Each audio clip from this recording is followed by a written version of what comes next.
profitez de chaque étape, de tout le processus. Efforcez-vous de... peu importe ce que vous recherchez. De toute façon, vous devez avoir des objectifs. Mais n'attendez pas la ligne d'arrivée pour célébrer. Célébrez tout le long du chemin. Célébrez tout au long du chemin. Vous ne savez pas ce que vous avez tant que l'enfer ne s'est pas déchaîné sur vous. Vous ne savez pas à quel point vous êtes résistant tant que vous ne faites pas face à une véritable forme de pression.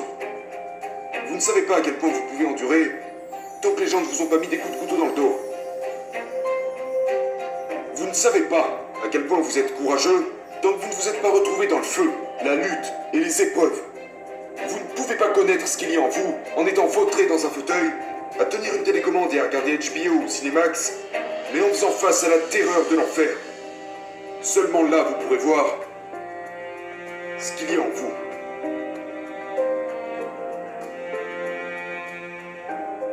Très souvent, nous avons tous un minimum de talent dans un domaine. Mais ça ne veut pas dire que vous devez forcément y aller et faire cette chose.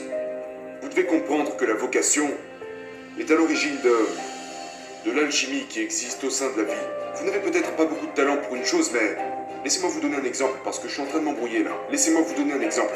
J'ai du talent en tant que musicien. Je peux jouer du piano. Pas suffisamment pour être un maestro, mais j'ai un minimum de talent dans ce domaine. Ce qui ne veut pas dire que c'est ma vocation pour autant. Je dis souvent ça à mes enfants. Vous pouvez commencer à travailler sur quelque chose qui n'est pas la chose pour laquelle vous avez été créé. Mais c'est peut-être la chose qui vous mènera à celle pour laquelle vous avez été créé. Vous comprenez ce que je dis? Donc vous ne pouvez pas. Ne vous arrêtez pas là où vous êtes, comme si c'était votre destination, quand en fait, en réalité, ce que vous pensez être votre destination est peut-être ce qui vous transportera à la chose pour laquelle vous avez été créé. Vous devez posséder votre propre bonheur.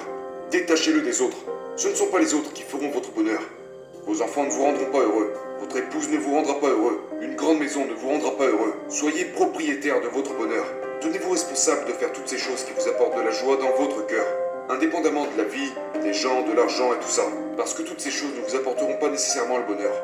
Vous devez prendre la responsabilité de cette paix et cette joie qui vit à l'intérieur de votre cœur et pas à l'intérieur de votre matériel.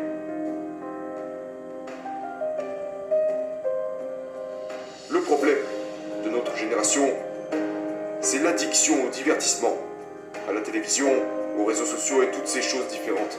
Nous vivons à une époque où l'abrutissement est devenu la norme.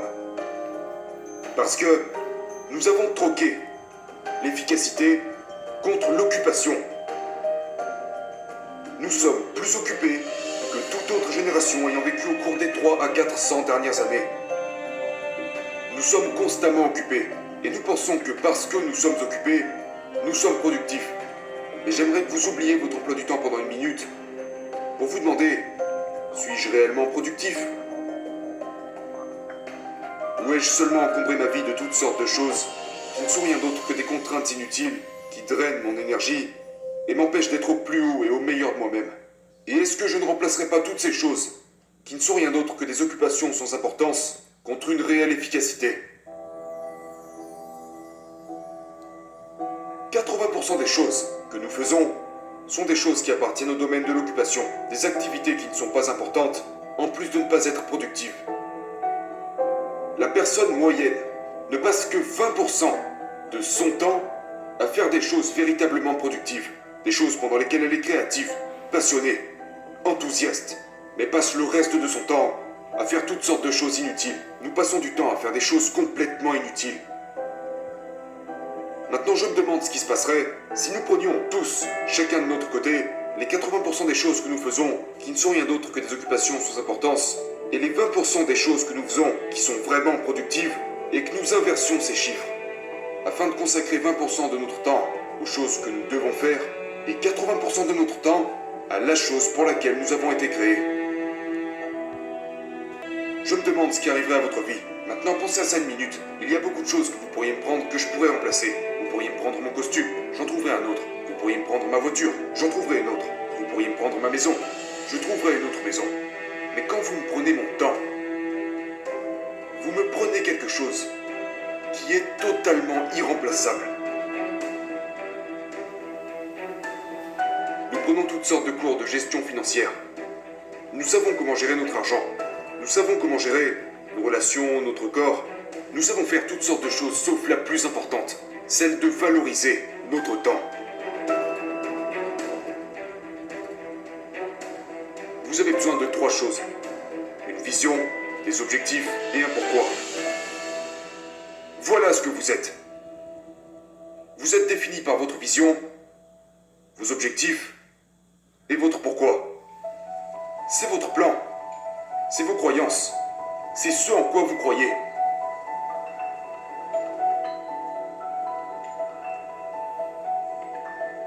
Si vous savez qui vous êtes, vous savez qui vous n'êtes pas. Si vous ne savez pas qui vous êtes, n'importe qui pourra vous attribuer une identité et vous vous transformerez en ce que ce n'importe qui voudra que vous soyez. C'est ce qui se passe pour la plupart des gens. Ils se laissent influencer par les gens de leur entourage et finissent par devenir ces gens. Les gens se font voler leur identité parce qu'ils ne savent pas qui ils sont en réalité. Et quand ces gens sortent de leur vie, ils se retrouvent complètement perdus parce que leur identité dépendait de ces gens. Ce problème est dû à une mauvaise compréhension de qui nous sommes. C'est à travers le désastre, c'est à travers l'adversité que notre force se développe.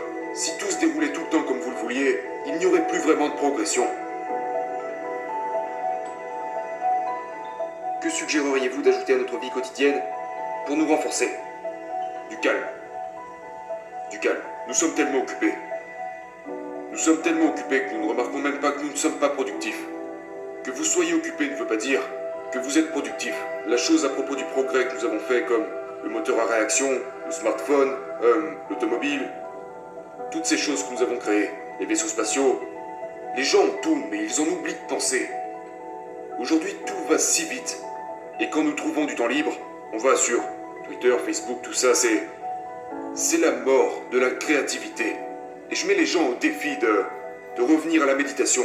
Et si vous êtes croyant, de revenir à la prière. Et si vous ne l'êtes pas, restez juste immobile. Et videz-vous la tête. Appuyez sur le bouton de réinitialisation. Coupez-vous de tout ça. Déconnectez-vous du monde. Et vous serez surpris de ce que vous pourrez entendre quand vous vous taisez.